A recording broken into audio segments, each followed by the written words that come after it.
একটু দূরে দূরে দাঁড়া, তোরা দুজন দুই জায়গা নেই।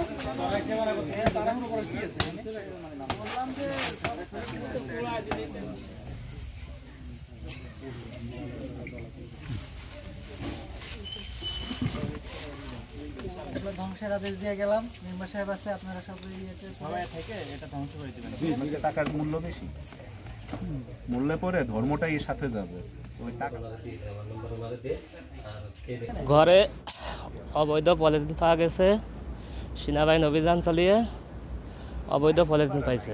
আর্মিরা এসে আকিবুলের বাড়ি থেকে মোসাক শেখের ছেড়ে পারভেজ শেখের পলিথিন, বস্তা ভরা পলিথিন পাইছে।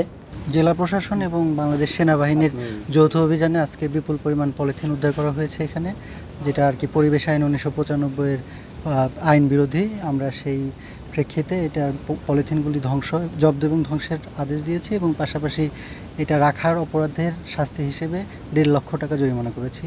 আর এরকম পরিবেশ বিরোধী কাজের জন্য আমাদের অভিযান অব্যাহত থাকবে।